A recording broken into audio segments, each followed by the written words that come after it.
Elle m'a recontacté alors que je n'ai pas pris son numéro. Et ça, c'est une histoire qui m'est arrivée très récemment. Tu connais mon mantra, à chaque fois je dis que lorsque tu fais une rencontre, il faut absolument que tu prennes le numéro de téléphone de la nana pour garder la main sur l'interaction. Et je reste sur cette position qui est fondamentale à mon sens. Sauf que dans le principe de faire une rencontre, il s'agit d'humains. Et les humains sont parfois un petit peu imprévisibles, tu vois. Et si je te dis ça, c'est que ça m'est arrivé quand même plusieurs fois la dernière année, en 2022, d'avoir laissé mon numéro de téléphone à des femmes, en me disant qu'elles me recontacteront probablement jamais. Et finalement, elles sont revenues quand même assez souvent. Donc aujourd'hui, je vais t'expliquer pourquoi est-ce que je suis en train de réviser mon jugement sur le principe de laisser son numéro de téléphone sans le prendre en retour et quelles conditions il faut remplir absolument pour optimiser justement ce retour des femmes vers toi.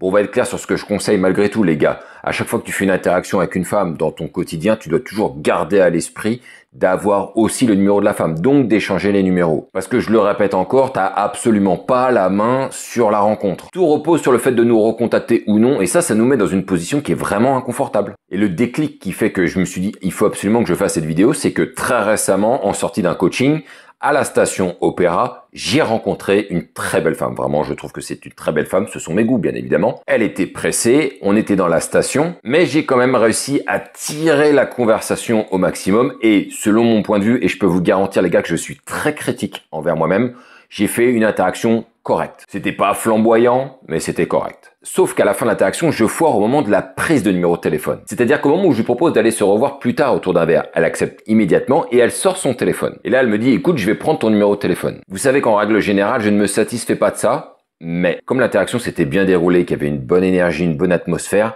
j'ai pas eu envie de forcer à lui dire non mais écoute, échangeons-nous quand même le numéro de téléphone et de provoquer une éventuelle tension. Ce qui aurait peut-être pu ne pas poser de problème, mais j'ai pas eu envie de le faire à ce moment-là. Et de manière objective, puisque je vous dis tout le temps qu'il faut échanger les numéros de téléphone, moi-même, à la fin de cette interaction, je m'en suis voulu. Je sais que c'est une erreur. On a passé une conversation sympathique, mais je sais qu'il y a une infime possibilité de chance qu'elle puisse revenir parce que je lui laisse totalement la main sur la rencontre. Pourquoi ? Parce qu'elle va retourner dans son quotidien et qu'après, on ne sait pas ce qui se passe. Donc oui, pour être vraiment franc, je m'en suis voulu de pas finalement avoir poussé pour échanger les numéros de téléphone. Et donc pour remettre les choses dans le contexte, on s'est rencontrés un mercredi et pour moi, après l'interaction, les choses elles étaient claires, je la reverrai jamais. J'ai donc immédiatement mis une croix dessus. Et d'ailleurs, quand ce genre de choses arrive, pour moi, les choses elles sont claires maintenant et j'espère que tu appliqueras ça aussi. C'est-à-dire que je foire au moment de l'interaction, c'est-à-dire la fin pour l'échange de numéros de téléphone, mais en même temps, je reste conscient que j'ai fait une belle interaction, que j'ai eu une conversation agréable et c'est ça l'essentiel. Et je vous invite vraiment, s'il vous plaît les gars, à avoir le même état d'esprit. Vous pouvez faire des erreurs parfois,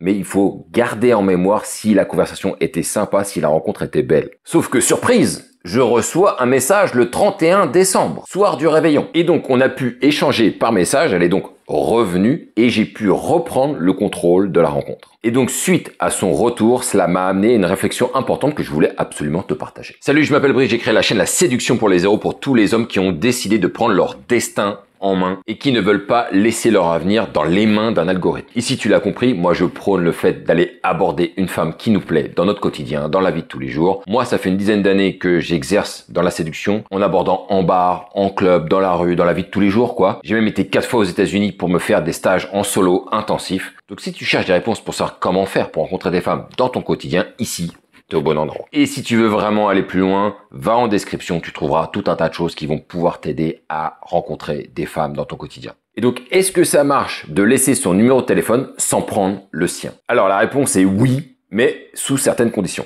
Et si je vous dis que ça marche, alors qu'avant j'étais pas très chaud là-dessus, c'est que en faisant le bilan de l'année 2022, je me suis rendu compte que c'est pas la première fois que ça arrive. Ça doit faire la 4e fois où je laisse mon numéro de téléphone à une femme qui revient et qui me recontacte en retour. Et là, tu vas me dire pourquoi est-ce que tu as laissé aussi souvent ton numéro de téléphone à une femme alors que tu nous dis de ne pas le faire? En fait, lorsque je laisse mon numéro de téléphone sans prendre le sien en retour, c'est qu'il y a certaines conditions que je vais t'expliquer tout de suite. La première, c'est lorsqu'une nana me plaît moyennement. Je peux très bien avoir des conversations, des interactions avec des nanas dans la vie de tous les jours comme ça, que je peux déclencher facilement. Et lorsque elle me plaît moyennement, dans ces cas-là, je lui dis écoute, prends mon numéro de téléphone et puis tu me recontacteras à l'occasion et puis on essaiera de se prendre un verre. Clairement, c'est que j'en ai un petit peu rien à foutre. Et que si ça revient, écoute, c'est bonus, on verra bien à ce moment-là. La deuxième condition qui fait que je laisse mon numéro de téléphone sans prendre le sien en retour, c'est que je risque de mettre la nana dans une position inconfortable. C'est un petit peu ce qui s'est passé avec la réceptionniste de l'hôtel dont je vous avais expliqué. Il y a du monde autour, j'ai pas envie de créer une friction, donc je laisse mon numéro de téléphone et puis on voit si ça revient ou pas. Et la troisième condition, c'est que la nana, elle reste sur ses positions. Je lui demande d'échanger nos numéros de téléphone.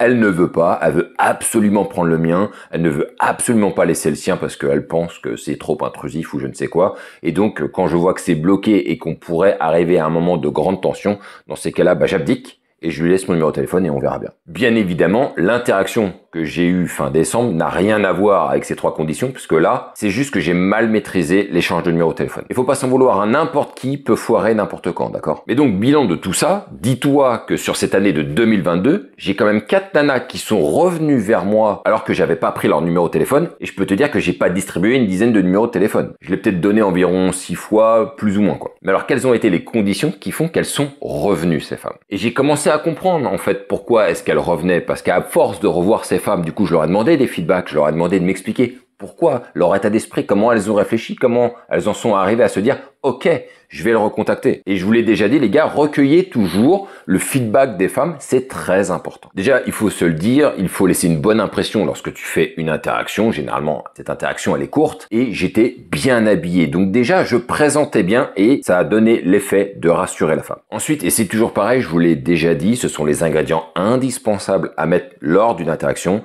Je l'ai abordé avec tact, humour et respect. Par exemple, donc, cette nana que j'ai abordée à Opéra, à un moment donné, elle m'a dit qu'elle travaillait dans une banque, et je lui ai fait la petite blagounette du genre « Oh, tu travailles pour des escrocs !» Avec un petit sourire, bien évidemment, et un ton qui te démontre bien que c'est de l'humour et que je caricature ceux qui disent que les banquiers sont tous des voleurs, blablabla. Autre chose, et je sais que ça a pesé dans la balance parce qu'elles me l'ont dit, c'est que je n'ai pas fait le forceur. Et c'est quelque chose peut-être qu'il va falloir retenir dans notre époque actuelle. C'est-à-dire que dans le fait de ne pas pousser à aller chercher son numéro alors que apparemment elle n'a pas très envie de me donner son numéro de téléphone, le fait de ne pas avoir poussé, d'avoir juste laissé mon numéro de téléphone, ça a fait la différence. Et c'est pas la première fois que ça arrive. En refusant de me transmettre son numéro de téléphone, elle se protège, elle veut se protéger de je ne sais quoi, parce qu'elle pense certainement que je pourrais éventuellement la harceler. C'est vrai qu'elle ne me connaît pas. Et lorsque elle décide de prendre le contrôle en disant je vais prendre ton numéro de téléphone et que moi derrière je lui dis ok, puisque je vois bien qu'il y a une certaine résistance,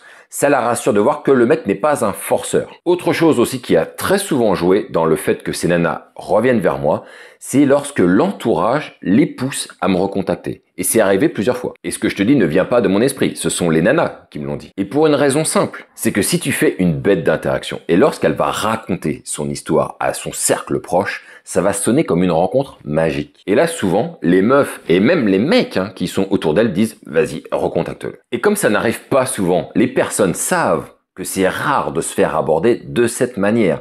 Aujourd'hui, la plupart des personnes sont certains qu'on ne peut rencontrer que des personnes via des applications de rencontre. Et lorsque quelqu'un t'aborde avec délicatesse, avec tact, avec humour, et que la personne, elle raconte ce genre d'histoire, c'est fantastique. Et donc là, il la pousse à dire, vas-y, recontacte-le, laisse pas passer cette occasion, attends, c'est trop unique. Et donc, pour résumer tout ce que je viens de dire, oui, ça fonctionne si vous arrivez à rassembler toutes ces conditions. Maintenant, quel est le problème dans tout ça? Parce qu'il y a quand même un bête de problème. Eh bien, le premier problème, c'est que si tu ne fais pas beaucoup de rencontres, tu n'auras pas intégré le fait que tu puisses laisser une dizaine de numéros comme ça dans la nature sans qu'aucun d'entre eux ne revienne. Et il faut être très détaché de ce genre de procédé. Parce que le piège ultime, c'est d'attendre comme un teubé que la nana revienne et te recontacte. Et là, tu vois, ça a pris déjà, sur cette dernière interaction, plusieurs jours. Je l'ai rencontrée le mercredi, elle m'a recontacté le samedi. Il y a quand même pas mal de jours qui sont écoulés. Donc ça veut dire que tu dois travailler le détachement que tu dois avoir par rapport à ces numéros de téléphone que tu lâches dans la nature. Parce que je te le rappelle encore une fois, tu n'as pas la main sur la rencontre. Tu n'as plus qu'à t'en remettre à Dieu ou au Père Noël. Donc tu dois travailler ton détachement et être prêt à ce que aucun de ces numéros de téléphone ne puisse revenir et ne pas t'empêcher de continuer de faire des rencontres et d'aborder d'autres femmes.